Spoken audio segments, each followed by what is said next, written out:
It's a JCW 2025 convertible, and in this video, we are going to review it.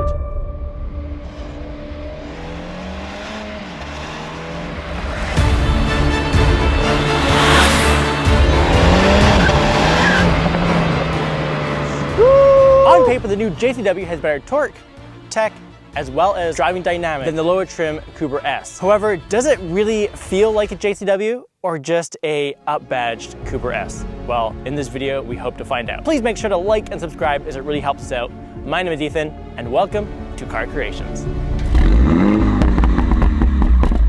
This latest generation certainly does not hide. Painted in this ocean wave green metallic paint, black and chili red accents all over this car screams sportiness. This color will morph between green, turquoise, or metallic blue, all depending on light levels as well as where you're standing, and looks stunning on this car, especially in this Californian desert. The look honestly gives the appearance of a tropical beetle as it just shimmers in the sunlight. It's unusual and very hard to ignore. They really went above and beyond with this car because not only is it spec'd out to the max, as high as you can spec these JCWs, that also has the full list of dealer added JCW accessories, like these really sick canards or blades in the front right here. Look fantastic. These new models from Mini look decently different than the previous generation. All along the front, we have these new slanted diamond-like grills with a new JCW logo for the first time in over 20 years. There's new headlights, which are pushed more upright and towards the front of the car, and along with the new hood design, there's no more scoop. Although the old scoop didn't do anything, it did make the car look a bit more sporty, so I definitely missed that. I guess we'll have to learn to live without a scoop. There's big vents all the way around the car, as well as cameras. For example, there's a camera here, and there's a LiDAR sensor right here. We have a little strap, which is super cool. It's supposed to be a tow strap, so say if you're on a racetrack and your car goes in the ditch, you can get towed with that. I'm not entirely sure if it's just for looks or if it actually is useful. I think I'd want to try it out before I connect it to another car. The side trim is now all piano black. On these cars, we have new 18-inch rims with smaller brakes, as these are now only single piston calipers and the old ones were 4-piston calipers. So not sure what I think about that. New mirrors are huge, a lot bigger than the old ones, but I guess it's to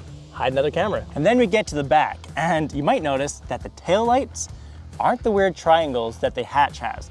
And that's because when they redid the new model, they kept the rear of the car the same for the convertible because they thought it'd be too much money to re-engineer the whole tailgate thing. If you notice, tailgate does that. So instead they put the new light design right into taillight shape of the previous generation model. I really like it.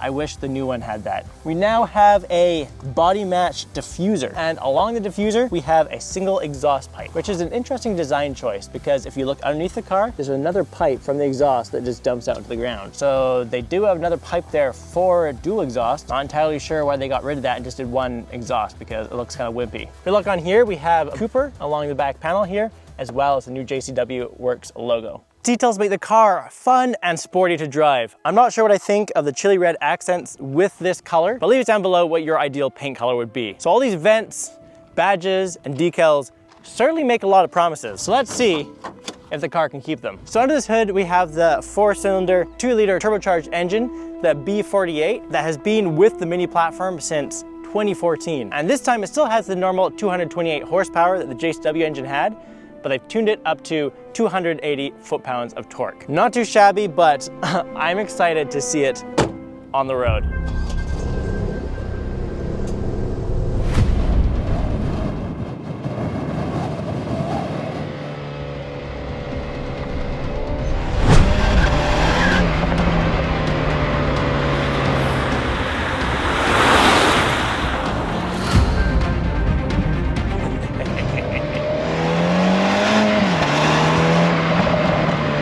The extra torque is arguably more useful than horsepower numbers, as it'll make the car feel stronger and really pull through corners as well as acceleration. That is, without chasing really high RPM ranges. However, the Cooper S already produces 201 horsepower, which is a lot higher than the previous Cooper S, and reaches 60 in just under half a second slower. Is that enough of a jump in between models? So far, I'm not really convinced. Don't get me wrong, the 0 to 60 time on this car does feel pretty quick and is a ton of fun. I'm just not convinced that it's a huge difference from the Cooper S to this one. However, the interior of the JCW is a lot different, And as soon as you put down the roof of the convertible, you can show off that really cool interior to the rest of the world. On this car, they stripped out as much as possible and spent that extra money on the screen in the middle. The 9.4-inch screen looks spectacular. Even bright when it's bright out like this. Row buttons here, heads-up display, Harman Kardon system. I don't know if I like the fabric, and most of the plastic's kind of nasty. The old Mini interior felt so special with leather, Alcantara, and actual premium plastic scattered around the cabin. But in this car, it feels like they stripped out as much of that as possible and spent that money on the big round circle infotainment system. And it is pretty cool. It's a 9.4-inch OLED screen by Samsung, and it is fully a circle. It has great image quality, and all the UI, except for possibly Android Auto or CarPlay, feels like it was designed specifically for this screen. There's a ton of experience modes that not only change the theme of the display, but also how the car drives. It's also interesting because they removed the cluster that was in front of the driver. So what you have to use now is either the speed at the top of your screen or the heads-up display if you spec your car with one. And all the previous buttons are all now moved to the display. And there are a row of a few buttons, but they're pretty much just glorified shortcuts to software that's already located on your screen. And as much as it is annoying to completely use a screen in your car, especially while driving, as long as it works, it's okay. But this infotainment system has been notorious for bugs such as blank screen, CarPlay and Apple CarPlay not working, speed not showing, tons of just really weird bugs, and it does not feel like the polished system that Mini should have shipped with this car. With over-the-air updates, it has gotten better since this car was released, but I still believe that people are experiencing issues with it. It's rather unfortunate because it looks pretty cool, and it's a part of the personality of your car. I will say though that this knitted material does feel better than it looks, and if I own one of these, I definitely would be investing in some sort of Alcantara or leather reupholstering over my entire car. I think that would look pretty good and really uplift this car's interior. I do really love the excitement lights that project onto the dashboard as well as appear throughout the cabin, and these seats are very comfortable. I believe they're the same ones you can get in the Countryman because they're now memory seats, so if your wife goes and sits in the car, they'll automatically change themselves to whatever her profile is. The previous models definitely felt more premium than this. Minis do feel more minimalist, but I'm not sure if that entirely means that it's a premium feeling car. So what about living with this car? Well, for one, this one is a convertible in fairness, but there's half the room that you normally get in the boot. So this car is technically a 4-seater, but it's probably no more 4-seater than a tent trailer is a house. Maybe a child wouldn't have issues. Thankfully, they do give little cutouts in the back of seats to put your legs, but it's not nearly enough room. And you have a tailgate, which is pretty cool. Interesting fact, you can actually do this while driving. With the latest Minis, Mini also released a bunch of driver's assistant aids. Whether you have full range cameras for backing into a parking space or going through a car wash, but also driver's assistance while on the road. As a bonus, it will follow the car in front, so you don't have to use your brakes at all. It's not truly hands-free because you have to keep one hand gripped to the steering wheel. Definitely makes longer trips more comfortable. Is a nice feature to have.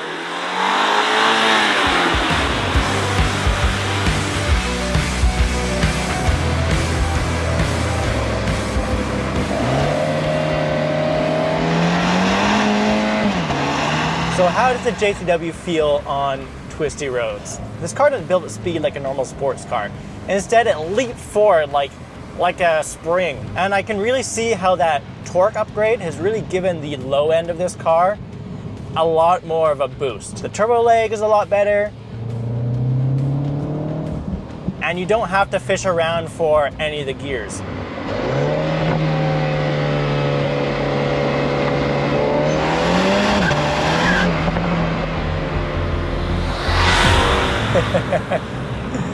Oh, it is a lot of fun. Because you get front wheel spin and a ridiculous amount of torque steer, which sounds bad, but honestly, it really adds to this car's personality. And its epic pulls to the rev range, along with the paddle shifters included on the JCW, I do really see how it is better than the Cooper S, so please don't get me wrong there. And especially when it comes to handling, that's really where the JCW shines, especially on these back roads. Although this car is heavier than the JCW hatch, you don't really feel it because they stiffen the chassis. And that, along with the shortened wheelbase, really makes this car feel like a go-kart.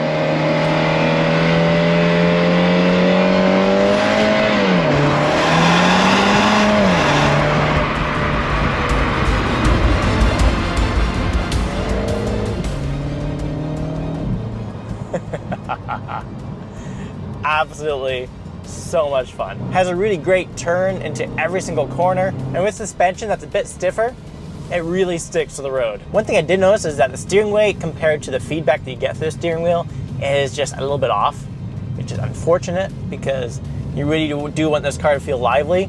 And it's honestly just because they took the whole steering setup that they have in BMWs and added it to a Mini. So while the steering does make you feel a little bit disconnected to the road, the suspension does make up for it. And the brakes, honestly pretty good too. Although we'll talk more about them in a bit. I absolutely love the JCW. And I owned the last generation JCW in manual, and oh my goodness, I miss that manual. The paddle shifters in this car are pretty good. It's better than not having them, but I feel like without that manual transmission where you can roll through the gears, you're kind of missing a little bit more fun that you could be having with the car. Although, the convertible does add another layer to the experience. Oh, it's gonna get all overexposed in here. Talking about feeling overexposed, I feel overexposed. What on earth? I haven't driven a convertible in a long time. It's so much fun. Whoa, it feels almost like a go-kart without the roof on.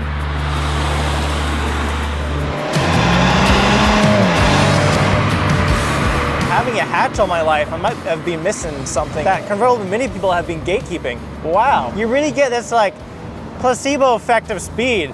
This like fake speed feeling that you're going way faster than you are. This is something else. Look at the canyon views. Views on views, baby. Woo!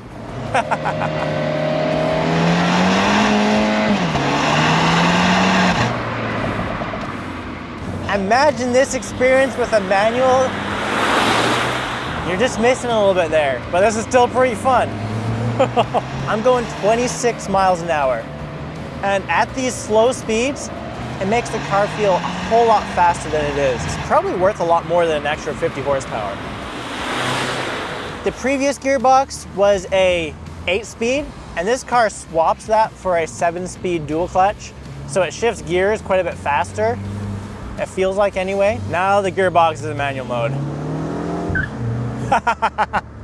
That's what I'm talking about. Little screech that I remember from my other JCW. It makes you shift gears yourself. Like, it's not gonna do it for you, which I really like. Oh, and the blue sky is opening as we get above the clouds. Oh yeah, this is the life.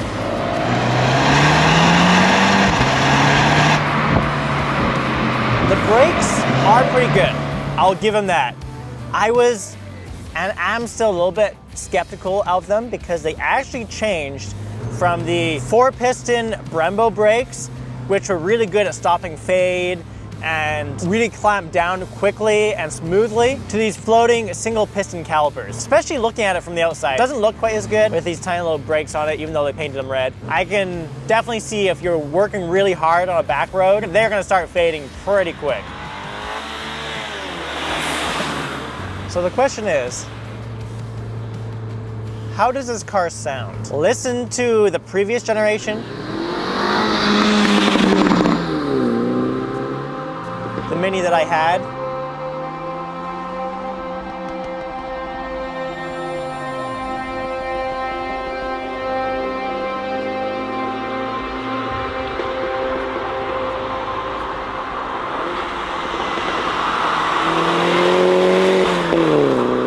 And now listen to this car.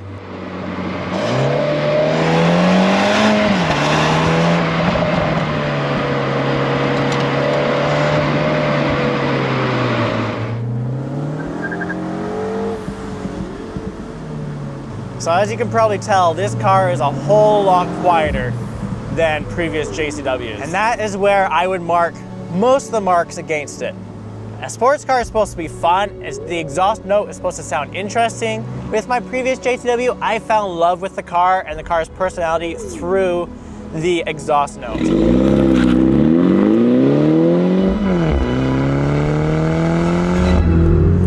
So with driving this car, I just have this nagging feeling in the back of my mind that we're kind of missing something. Part of the soul doesn't feel like it's quite there. And that's definitely the exhaust note. I'm glad it is a petrol car. I'm glad it is a gas car. The exhaust note, come on Mini, we need the exhaust note. That's what made Mini so exciting and fun to drive.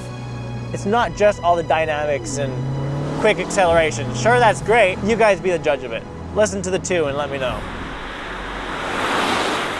Funny thing is, Mini even tried to hide the sound that this exhaust makes by putting very fake exhaust noises through the speakers. And what makes it even funnier is that they added pops and burbles to the speakers too. So if you rev it inside the car, you hear pops and burbles. But as soon as you go outside the car and listen to the exhaust, there's no burbles. Be like, hey bro, listen to how good my car sounds. Rev it. They're like, what? I didn't hear anything. Obviously, I'm not kidding myself that the aftermarket will come out with some burble tune, some really good speaker systems, some really good exhaust systems, but you shouldn't have to spend thousands of dollars just to be able to simply hear your engine noise. And while I know it's not 100% Mini doing this, it's probably a lot to do with regulations, there's still a lot of really good sounding cars out there. So it's pretty obvious that this car had to sacrifice a lot of things in order to feel grown up, which this car really does feel grown up. Well planted, it's pretty smooth, they have all these driver assistance programs. When you're just driving normally, the suspension honestly isn't that bad. The road noise isn't bad. The seats feel very comfortable. You can't even hear an engine. And this car gets mid 30 miles per gallon. And you can see that Mini is really trying to appeal to a wider audience. When I owned a JCW, every time I started it, my heart would skip a beat and I would immediately get a huge grin on my face. Also, compared to previous generations, this car is only 1/10 of a second quicker. Please don't get me wrong. The previous generation was an amazing car. Probably, in my opinion, one of the best cars out there ever produced, at least cars that I've ever driven. So trying to compare this one to that is really unfair. This car is an amazing car. It's a ton of fun.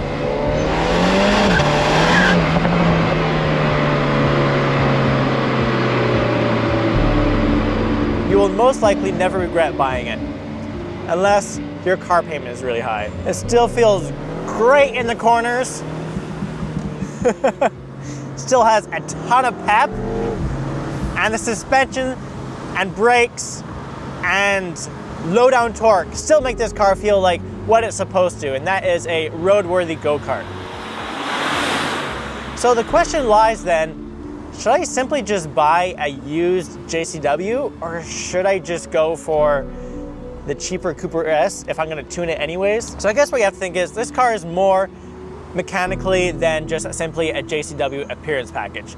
You can buy that for the Cooper S if you want. However, what I'm struggling with is that the difference is a lot less than it used to be. The JCW is supposed to be like the M-badge BMW, but instead this car is kind of like what a 240i is compared to a 230. And that's okay, but guess what, Mini? You have room now in your tier list of Minis to add a M Series or a JCW Plus or GP for Mini. And I hope you do it soon.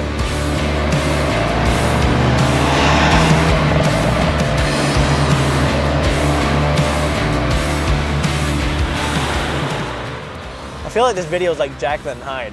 One second I don't like the car and next second I do. Guys, I like the car. Manual one was better, okay? And it was louder. Leave me alone. So what would you guys do? Cooper S? Old JCW, buy this car? Let us know in the comments. I would really love to know. So we hope you enjoyed the video. Please make sure to like and subscribe, as we really appreciate it. Most of all, we hope you all have an amazing rest of your day. I'm gonna keep driving and enjoying this car, and we'll see you in the next one.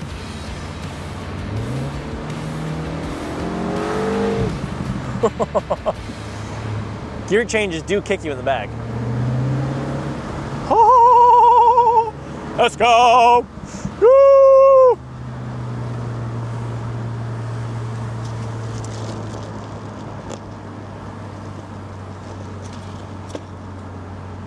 Someone was watching me.